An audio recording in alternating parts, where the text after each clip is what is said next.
जय श्री राम। 60वां सर्ग। विश्वामित्र का ऋषियों से त्रिशंकु का यज्ञ कराने के लिए अनुरोध। ऋषियों द्वारा यज्ञ का आरंभ। त्रिशंकु का सशरीर स्वर्ग गमन। इंद्र द्वारा स्वर्ग से उनके गिराए जाने पर क्षुब्ध हुए विश्वामित्र का नूतन देव सर्ग के लिए उद्योग। फिर देवताओं के अनुरोध से उनका इस कार्य से विरत होना। सतानंद जी कहते हैं, श्री राम महोदय सहित वशिष्ठ के पुत्रों को अपने तपोबल से नष्ट हुआ जान महातेजस्वी विश्वामित्र ने ऋषियों के बीच में इस प्रकार कहा। मुनिवरों, ये इक्ष्वाकु वंश में उत्पन्न राजा त्रिशंकु हैं। ये विख्यात नरेश बड़े ही धर्मात्मा और दानी रहे हैं तथा इस समय मेरी शरण में आए हैं। इनकी इच्छा है कि मैं अपने इसी शरीर से देवलोक पर अधिकार प्राप्त करूं। अतः आप लोग मेरे साथ रहकर ऐसे यज्ञ का अनुष्ठान करें जिससे इन्हें इस शरीर से ही देवलोक की प्राप्ति हो सके। विश्वामित्र की यह बात सुनकर धर्म को जानने वाले सभी महर्षियों ने सहसा एकत्र होकर आपस में धर्मयुक्त परामर्श किया। ब्राह्मणों, कुशिक के पुत्र विश्वामित्र मुनि बड़े क्रोधी हैं। ये जो बात कह रहे हैं उसका ठीक तरह से पालन करना चाहिए, इसमें संशय नहीं है। ये भगवान विश्वामित्र अग्नि के समान तेजस्वी हैं। यदि इनकी बात नहीं मानी गई तो ये रोषपूर्वक शाप दे देंगे। इसलिए ऐसे यज्ञ का आरंभ करना चाहिए जिससे विश्वामित्र के तेज से ये इक्ष्वाकु नंदन त्रिशंकु सशरीर स्वर्गलोक में जा सके। इस तरह विचार करके उन्होंने स्वर सम्मत से यह निश्चय किया कि यज्ञ आरंभ किया जाए। ऐसा निश्चय करके महर्षियों ने उस समय अपना अपना कार्य आरंभ किया। महातेजस्वी विश्वामित्र स्वयं ही उस यज्ञ में याचक हुए। फिर क्रमशः अनेक मंत्रवेत्ता ब्राह्मण ऋत्विज हुए, जिन्होंने कल्पशास्त्र के अनुसार विधि एवं मंत्रोच्चारण पूर्वक सारे कार्य संपन्न किए। तदंतर बहुत समय तक यत्न पूर्वक मंत्र पाठ करके महातेजस्वी विश्वामित्र ने अपना अपना भाग ग्रहण करने के लिए संपूर्ण देवताओं का आह्वान किया, परंतु उस समय वहां भाग लेने के लिए वे सब देवता नहीं आए। इससे महामुनि विश्वामित्र को बड़ा क्रोध आया और उन्होंने श्रुवा उठाकर रोष के साथ राजा त्रिशंकु से इस प्रकार कहा, नरेश्वर, अब तुम मेरे द्वारा उपार्जित तपस्या का बल देखो। मैं अभी तुम्हें अपनी शक्ति से शरीर स्वर्गलोक में पहुंचाता हूँ। राजन, आज तुम अपने इस शरीर के साथ ही दुर्लभ स्वर्गलोक को जाओ। नरेश्वर, यदि मैंने तपस्या का कुछ भी फल प्राप्त किया है तो उसके प्रभाव से तुम सशरीर स्वर्गलोक को जाओ।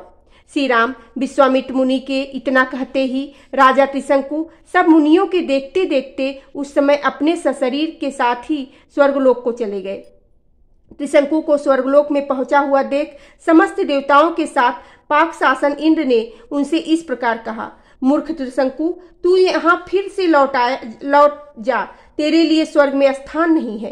तू गुरु के शाप से नष्ट हो चुका है। अतः नीचे मुंह किए पुनः पृथ्वी पर जा गिर। इंद्र के इतना कहते ही राजा त्रिशंकु तपोधन विश्वामित्र को पुकार कर त्राहि त्राहि की रट लगाते हुए पुनः स्वर्ग से नीचे गिरे। चीखते चिल्लाते हुए त्रिशंकु की वह करुण पुकार सुनकर कौशिक मुनि को बड़ा क्रोध हुआ।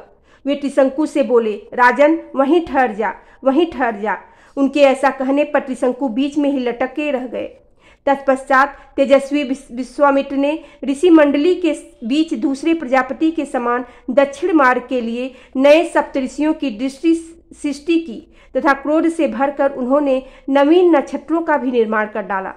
ये महायशस्वी मुनि क्रोध से कुलसित हो दक्षिण दिशा में ऋषि मंडली के बीच नूतन नक्षत्र मालाओं की सृष्टि करके यह विचार करने लगे कि मैं दूसरे इंद्र की सृष्टि करूंगा अथवा मेरे द्वारा रचित स्वर्गलोक बिना इंद्र के ही रहेगा। ऐसा निश्चय करके उन्होंने क्रोधपूर्वक नूतन देवताओं की सृष्टि प्रारंभ की। इससे समस्त देवता, असुर और ऋषि समुदाय बहुत घबराए और सभी वहां आकर महात्मा विश्वामित्र से विनयपूर्वक बोले, महाभाग, ये राजा त्रिशंकु गुरु के शाप से अपना पूरे नष्ट करके चंडाल हो गए हैं। अतः तपोधन ये सशरीर स्वर्ग के में जाने के कदापि अधिकारी नहीं है। उन देवताओं की यह बात सुनकर मुनिवर कौशिक ने संपूर्ण देवताओं से परमोत्कृष्ट वचन कहा, देवगण, आपका कल्याण हो। मैंने राजा त्रिशंकु को सदैव स्वर्ग भेजने की प्रतिज्ञा कर ली है, अतः उसे मैं झूठा नहीं कर सकता। इन महाराज त्रिशंकु को सदा स्वर्गलोक का सुख प्राप्त होता रहे। मैंने जिन नक्षत्रों का निर्माण किया है वे सब सदा मौजूद रहे। जब तक संसार रहे तब तक ये सभी वस्तुएं जिनकी मेरे द्वारा सृष्टि हुई है सदा बनी रहे। देवताओं, आप सब लोग इन बातों का अनुमोदन करें। उनके ऐसा कहने पर सब देवता मुनिवर विश्वामित्र से बोले, महर्षि ऐसा ही हो, ये सभी वस्तुएं बनी रहे और आपका कल्याण हो। मुनि श्रेष्ठ, आपके रचे हुए अनेक नक्षत्र आकाश में वैश्वानर पथ से बाहर प्रकाशित होंगे और उन्हीं ज्योतिर्मय नक्षत्रों के बीच में सिर नीचा किए त्रिशंकु भी प्रकाशमान रहेंगे। वहां उनकी स्थिति देवताओं के समान होगी और ये सभी नक्षत्र इन कृतार्थ एवं यशस्वी नृप श्रेष्ठ का स्वर्गीय पुरुष की भांति अनुसरण करते रहेंगे। इसके बाद संपूर्ण देवताओं ने ऋषियों के बीच में ही महातेजस्वी धर्मात्मा विश्वामित्र मुनि की स्तुति की। इससे प्रसन्न होकर उन्होंने बहुत अच्छा कहकर देवताओं का अनुरोध स्वीकार कर लिया। नरश्रेष्ठ श्री राम तदंतर यज्ञ समाप्त होने पर सब देवता और तपोधन महर्षि जैसे आए थे उसी प्रकार अपने अपने स्थान को लौट गए। बोलो सियावर रामचंद्र की जय, पवन सुत हनुमान की जय।